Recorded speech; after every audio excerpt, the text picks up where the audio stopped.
এটা যেহেতু রেকর্ড হচ্ছে সারা বাংলাদেশে কালকে ছড়িয়ে যাবে। বড় বড় ধনী যারা আছেন, টাকার মালিক, কোরআনে হাদিসে আমি পেয়েছি তিনটা জিনিস মানুষকে সবচাইতে বেশি ধ্বংস করেছে দুনিয়ায়। 1 নম্বরে টাকা, 2 নম্বরে ক্ষমতা, 3 নম্বরে নারী।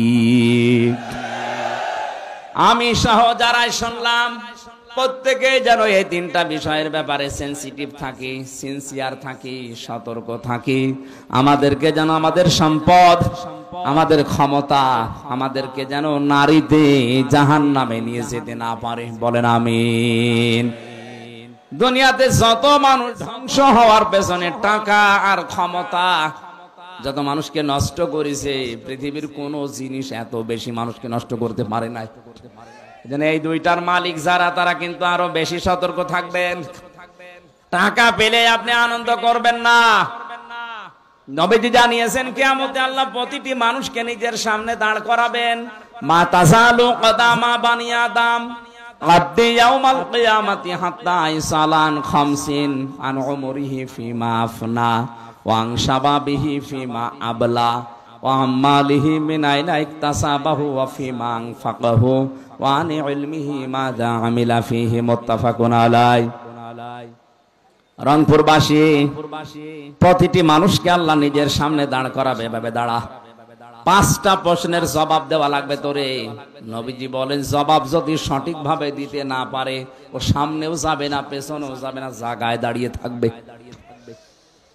আমি সহ যারা এখানে আছি মনে করেন এখন আমাদের চলছে ওইটা, ময়দানে মাহশার কায়েম হয়ে গেছে। মহান আল্লাহ তার সামনে হামজাকে দাঁড় করিয়েছে। আমার এই 33 বছর জীবনটা নিয়ে আমি দাঁড়িয়েছি। কয় বছর? বলেন বলেন বলেন। আমি 33 বছর জীবন নিয়ে দাঁড়ালাম। সভাপতি 60 বছরের জীবন নিয়ে দাঁড়িয়েছে। আপনি নিজের জীবনটা নিয়ে মনে করেন আমি দাঁড়িয়ে আছি মহান আল্লাহর সামনে। নিজের দিকে তাকিয়ে আজকের ওয়াজটা আপনি মিলাবেন। আল্লাহ যদি জিজ্ঞাসা করে হামজা এই সারাটা জীবন কি করলি বলতো, আপনি কি মনে করেন আমি 33 বছরের জবাব সঠিকভাবে দিতে পারবো? না।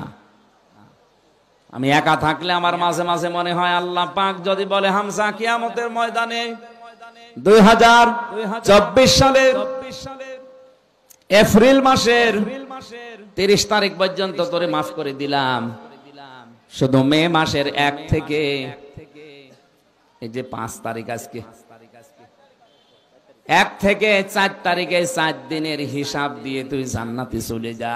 আমার তো এই 4 দিনের হিসাব সঠিকভাবে দেওয়া সম্ভব না। আপনারা পারবেন? না, আপনারা পারবেন। এখানে শব্দটা ছিল আন উমরিহি ফিমা আফনা। 4 দিন না, 4 বছর না, পুরা জীবনের হিসাব আল্লাহ পুঙ্খানুপুঙ্খানু সুম্মা লাতুসআলুন্না ইয়াউমাইদিন আনিন নাঈম। প্রতিটি নিয়ামতের সঠিক জবাব আপনার কাছ থেকে নেবে। আজকের এই ওয়াজটা যদি আজ সবাই আমরা সত্যি নিজের মনে করে মেনে নিতে পারতাম, আমার জীবন পরিচ্ছন্ন হয়ে যেত।